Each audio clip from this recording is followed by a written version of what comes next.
সারা বছর ধরে সকলেই অপেক্ষা করে থাকে সরস্বতী পুজোর জন্য। মাঘ মাসের শুক্লপক্ষের পঞ্চমী তিথিতে হয় সরস্বতী পুজো। এই শুক্ল পঞ্চমী তিথিকে বসন্ত পঞ্চমী অথবা শ্রীপঞ্চমীও বলা হয়ে থাকে। এই দিনে স্কুল, কলেজ সহ প্রতিটি শিক্ষা প্রতিষ্ঠানে, এমনকি ঘরে ঘরে বাগদেবীর আরাধনা করা হয়ে থাকে। বাসন্তী বা হলুদ রঙের শাড়ি পাঞ্জাবিতে সেজে ওঠে ছাত্রছাত্রীরা, অংশগ্রহণ করে পুজোয়। পুরাণ অনুযায়ী এই তিথিতেই ব্রহ্মার মুখ থেকে বিদ্যা ও বুদ্ধির দেবী সরস্বতীর উৎপত্তি হয়। এ পর্যন্ত তো আমরা সকলেই জানি, কিন্তু দেবী সরস্বতী সম্পর্কে আরো অনেক অজানা তথ্য রয়েছে। বন্ধুরা, মা সরস্বতী সম্পর্কে সমস্ত অজানা তথ্য জানতে হলে অবশ্যই ভিডিওটি স্কিপ না করে শেষ পর্যন্ত দেখতে থাকুন। নমস্কার বন্ধুরা, অজানার পথের নতুন পর্বে আপনাদের সকলকে স্বাগত জানাই। সরস্বতী হলেন হিন্দু ধর্মে জ্ঞান, সঙ্গীত, শিল্পকলা, বাক্য, প্রজ্ঞা ও বিদ্যার্জনের দেবী। সরস্বতী লক্ষ্মী ও পার্বতী হিন্দু ধর্মে ত্রিদেবী নামেই পরিচিত। দেবী রূপে সরস্বতীর প্রথম উল্লেখ পাওয়া যায় ঋগ্বেদে। বৈদিক যুগ থেকে শুরু করে আধুনিক যুগ পর্যন্ত হিন্দু ধর্মে তিনি একজন গুরুত্বপূর্ণ দেবীর স্থান অধিকার করে রয়েছেন। সরস্বতী সাধারণত দ্বিভুজা বা চতুর্ভুজা মূর্তিতে পূজিতা হন। দ্বিভুজা মূর্তিতে তার হাতে থাকে বীণা ও পুস্তক অথবা লেখনী, কলম ও পুস্তক।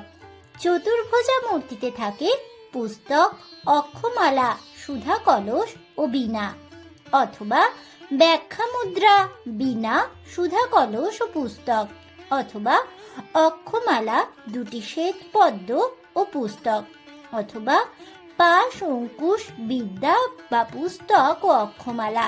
হিন্দু ধর্মে এই প্রত্যেকটি বস্তুরই প্রতীকী অর্থ রয়েছে। হিন্দুদের একাংশ সরস্বতীর পূজা করেন শ্রীপঞ্চমী বা বসন্ত পঞ্চমীতে, অর্থাৎ মাঘ মাসের শুক্লা পঞ্চমী তিথি। এই দিনটি ভারতের বিভিন্ন অংশে সরস্বতী পূজা বা সরস্বতী জয়ন্তী নামেও অধিক পরিচিত। এই দিনটিতে শিশুদের হাতে খড়ি অনুষ্ঠানের অর্থাৎ প্রথম অক্ষর শিক্ষার অনুষ্ঠান আয়োজন করা হয়। পশ্চিম ও মধ্য ভারতে জৈন ধর্মাবলম্বীরাও সরস্বতীর পূজা করেন। এছাড়া বৌদ্ধদের কোনো কোনো সম্প্রদায়েও সরস্বতী পূজার প্রচলন আছে। সরস্বতী এই দুই সংস্কৃত শব্দের সন্ধির মাধ্যমেই সরস্বতী নামটির উৎপত্তি। সরস শব্দের আক্ষরিক অর্থ হ্রদ বা সরোবর হলেও এটির অপর অর্থ বাক্য। বতী শব্দের অর্থ যিনি অধিষ্ঠাত্রী।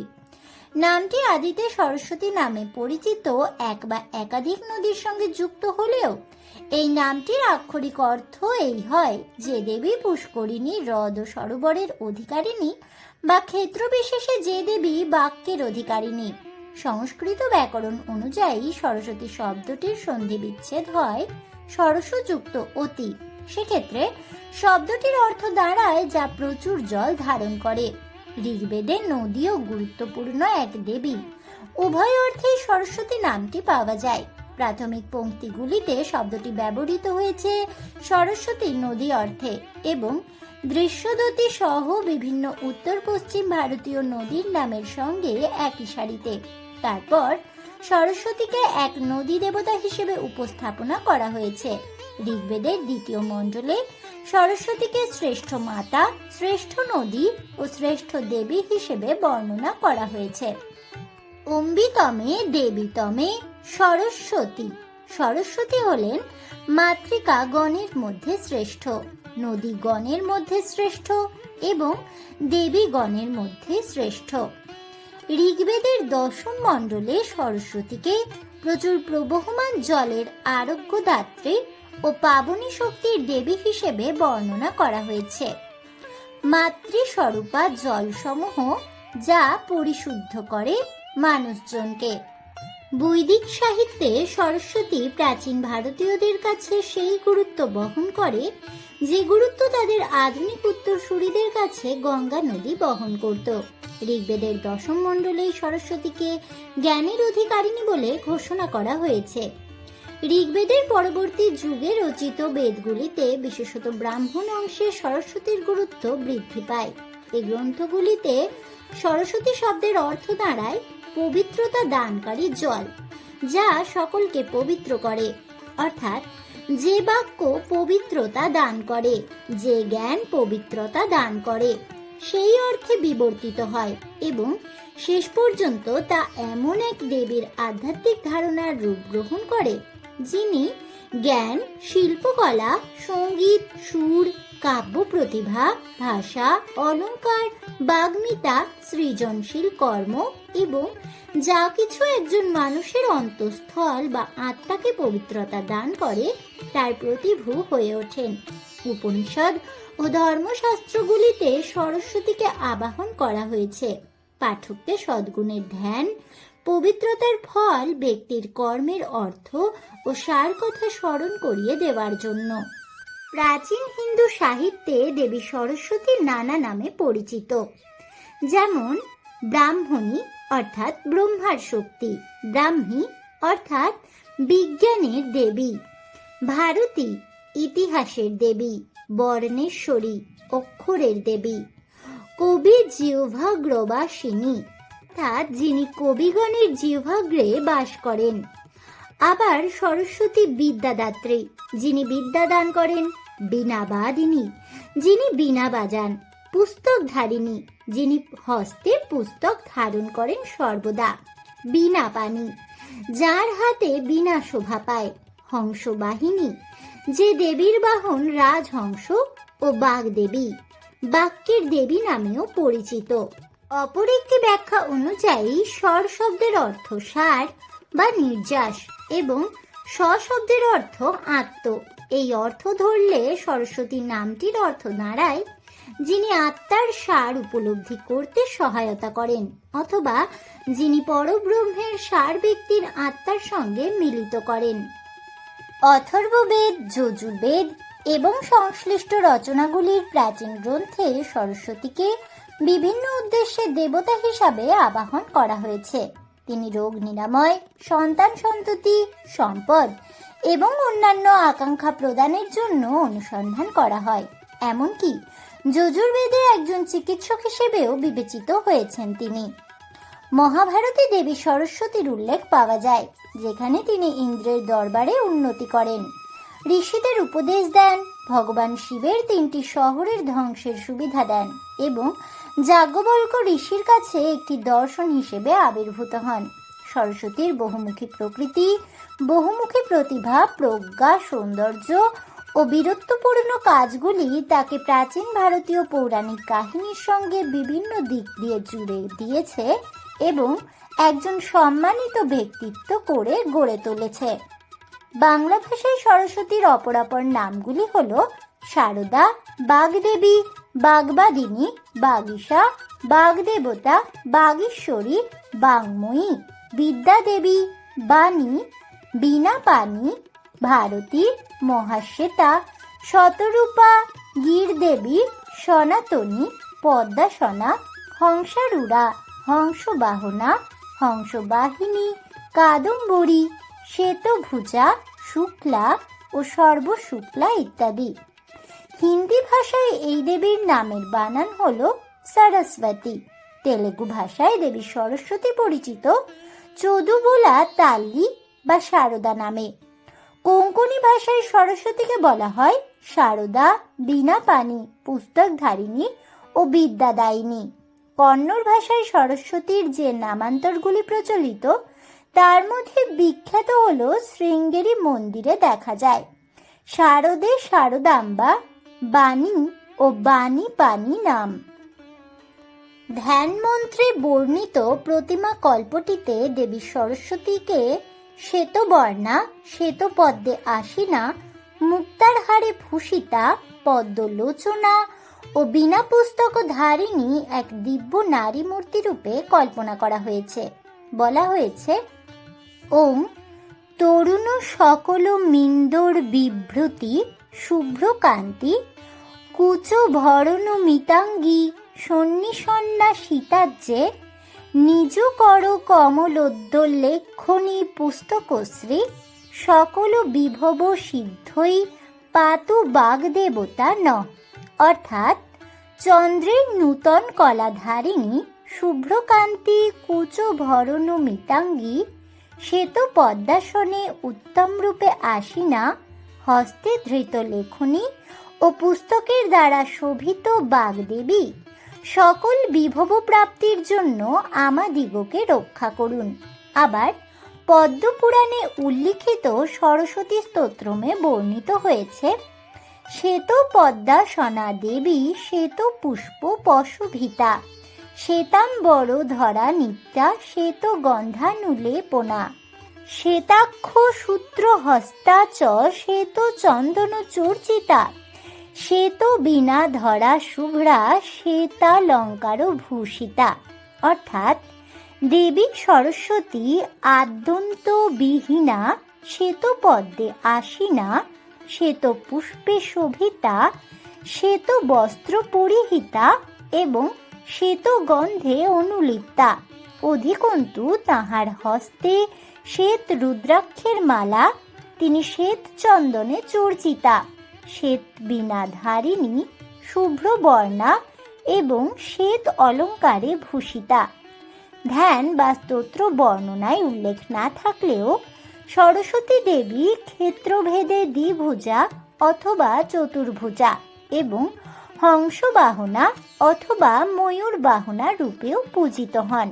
উত্তর ও দক্ষিণ ভারতে সাধারণত ময়ূর বাহনা চতুর্ভুজা সরস্বতী প্রতিমার পুজো করা হয়। ইনি অক্ষমালা, কমণ্ডলু, বীণা ও পুস্তক ধারিণী। বাংলা তথা পূর্ব ভারতে সরস্বতী দ্বিভুজা ও রাজহংসের পৃষ্ঠে আসিনা। অঙ্গভূমে শ্রী শ্রী সরস্বতী দেবীর পুষ্পাঞ্জলি মন্ত্র। ওং জয় জয় দেবী চরাচর সারে কুচযুগ শোভিত মুক্তা হারে বীণা রঞ্জিত পুস্তক হস্তে ভগবতী ভারতী দেবী নমস্তুতে।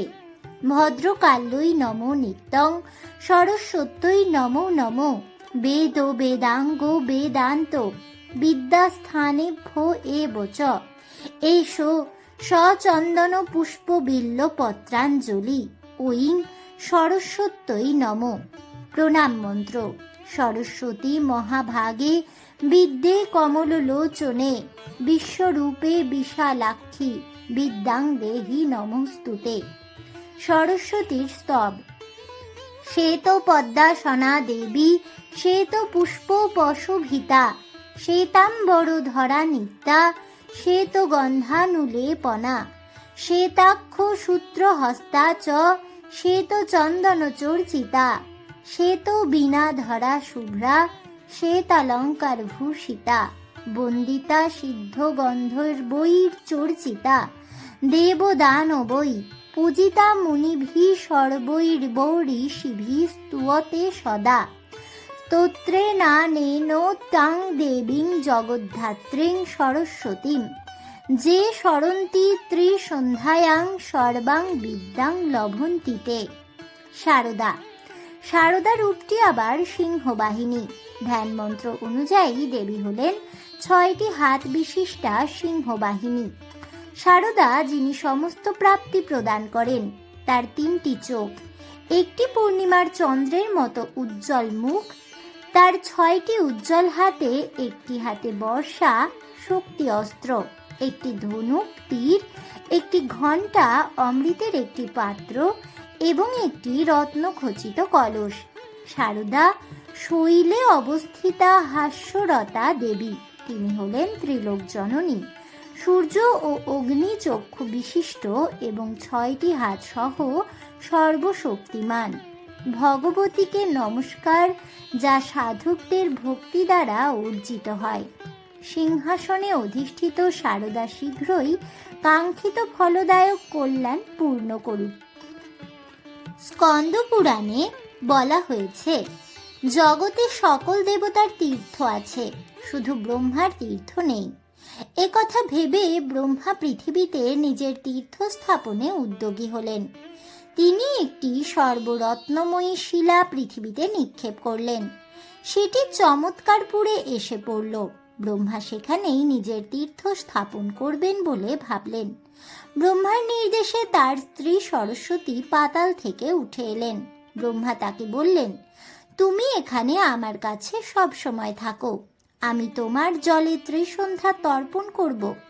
সরস্বতী ভয় পেয়ে বললেন, আমি লোকের স্পর্শ ভয় পাই বলে সব সময় পাতালে থাকি, কিন্তু আপনার আদেশ আমি অমান্যও করতে পারি না। আপনি সব দিক বিচার করে একটি ব্যবস্থা করুন। তখন ব্রহ্মা সরস্বতীর অবস্থানের জন্য একটি হ্রদ খনন করলেন। সরস্বতী সেই হ্রদে অবস্থান করতে লাগলেন। ব্রহ্মা ভয়ঙ্কর সাপেদের সেই হ্রদ ও সরস্বতীর রক্ষক হিসেবে নিযুক্ত করলেন। মহাপুরাণের একটি পৌরাণিক কাহিনী, যা দেবী ভগবত পুরাণে বর্ণিত আছে। দেবী ভাগবত পুরাণ অনুসারে পরম কুষ্মন্দিরে প্রথম অংশে দেবী সরস্বতীর জন্ম। তিনি বিষ্ণুর জিহ্বাগ্র থেকে উৎপন্ন হয়েছেন। সরস্বতী বাক্য, বুদ্ধি, বিদ্যা ও জ্ঞানের অধিষ্ঠাত্রী দেবী, সকল সংশয় ছেদকারিণী ও সর্বসিদ্ধি প্রদায়িনী এবং বিশ্বের উপজীবিকা স্বরূপিণী। ব্রহ্মা প্রথম তাকে পূজা করেন, পরে জগতে তার পূজা প্রতিষ্ঠিত হয়। সরস্বতী শুক্লবর্ণা, পীত বস্ত্রধারিণী এবং বীণা ও পুস্তক হস্তা। তিনি নারায়ণের থেকে সৃষ্ট হন, তাই তিনি তাকে স্বামী হিসেবে গ্রহণ করেন। পরে তিনি গঙ্গার দ্বারা অভিশপ্ত হন এবং তিনি এক অংশে পুনরায় শিবের চতুর্থ মুখ থেকে সৃষ্টি হন ও ব্রহ্মাকে পতি রূপে গ্রহণ করেন। তারপর শ্রীকৃষ্ণ জগতে তার পূজা প্রবর্তন করেন। মাঘ মাসের শুক্লপক্ষের পঞ্চমী তিথিতে তার পূজা হয়। যজুর্বেদে বর্ণিত আছে, রামায়ণ রচয়িতা বাল্মীকি যখন ক্রৌঞ্চ হননের শোকে বিহ্বল হয়ে পড়েছিলেন, সে সময় জ্যোতির্ময়ী ব্রহ্মাপ্রিয়া সরস্বতী তাঁর ললাটে বিদ্যুৎ রেখার মতো প্রকাশিত হয়েছিলেন। সরসযুক্ত বতী সমান সরস্বতী, যার অর্থ জ্যোতির্ময়ী। ঋগ্বেদে এবং যজুর্বেদে অনেক সময় ইরা, ভারতী, সরস্বতীকে একসঙ্গেই দেখা হয়। বেদের মন্ত্রগুলি আলোচনা করলে দেখা যায় যে সরস্বতী মূলত সূর্যাগ্নি। আবার একটি কাহিনী অনুসারে গঙ্গা, লক্ষ্মী ও আশাবাড়ি, দেবী সরস্বতীর পূর্বজন্মের নাম হলো আশাবাড়ি। এরা তিনজনেই নারায়ণের পত্নী ছিলেন। একবার গঙ্গা ও নারায়ণ পরস্পরের দিকে তাকিয়ে হাসলে তিন দেবীর মধ্যে তুমুল বিবাদ উপস্থিত হয়।